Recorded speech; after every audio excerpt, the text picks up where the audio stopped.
bit of an imposter of the project that Chiara's asked me to talk about. Chiara wants me to mention the Portable Antiquity Scheme website. This is a project that I've worked on for the last 12 years, and I've recently left the project. It's a public archaeology project that records objects that the public find. Now, it's sort of crowdsourcing, or maybe it's crowd collection. 25,000 people over the last 15 years have brought objects forward to the public, from the public for the archaeologists to record. In the last few years, that model has changed quite drastically. We're now allowing the public to record their own objects online on the system that I built. It's not particularly effective in many ways. 16,000 objects have been recorded by the public in the last 5 years. That's not a huge amount of objects. They're not comfortable recording the objects themselves. They don't feel they have enough expertise. So most of the objects in our database have been recorded by archaeologists or specialists or numismatists.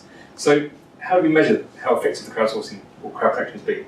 Well, we use various different measures. We have people looking at it in terms of specialists. They look at the data, and there's various different segments that you can actually look at and improve. Every single section of our site is audited. So let's say that Chiara brings the object for recording. She gets it recorded by Andy. And then it goes off to Mia to improve. We can see which section she's actually improved over time. We can roll back if we need to. Or we find out that someone like Mia knows far more than Andy does about a certain type of object. So we say that person's the person to go to. So we're collecting crowd knowledge about who the people are. And it's very hard to actually give that information out to the public because some of the information is quite tightly controlled. Now let's say I'm digging in James's back garden and I find an object that's treasure and it's worth millions of pounds. James, do you want me to come dig in your back garden? If I know something's there, there'll be more stuff there. You're going to say no straight away. So we can't be truly open about how much data we give out to the public. We have to hide certain things. Now, let's say Amara's a specialist. She wants access to that information. She can register on our system and we give her access. But we don't have equality in that sense. We don't let every single person out there have full access to the data. So it's marginalising some people. They're not seeing the full resource in many ways. But a select group of people can see that resource. Now, does that breed a bit of ill feeling? I'd say yes, it does. And there's one tweet I put up this morning as well. That we talked about whether people get enough thank yous for putting information on these sort of systems. Do they get enough thank yous for participating? And I'd say with Portable Antiquity Scheme, people always felt, no, they're not thanked enough. But how do you thank 25,000 people adequately for what they brought forward? What do they want? I don't know the answer to that. We reward people who bring treasure forward with money, because that's the way the law works in this country. But we don't reward them with certificates, we don't give them badges. It's something we've talked about. People are often data wrong. We talked about this with the MicroPasts project, and I think we're still considering it, Andy, would you say, open badges? But we're not really sure how we give them out for achievements. Do we actually let people get a badge that says, I'm better than you at doing photo masking, or I'm better than you at numismatics? It does breed a bit of ill feeling, I think, and as Jim just mentioned, don't make things a game. In some ways, people don't want that. And I think people sometimes do want games, but you can't cater to all the audience. That's one thing you have to remember. You never make everyone happy all the time. It's like relationships, you're never always happy. Things change.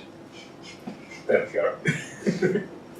So, other things we've measured over time as well for antiquities, we've looked at the postcodes that we collect. We found out what social demographic people belong to. And that information can strike a nerve as well.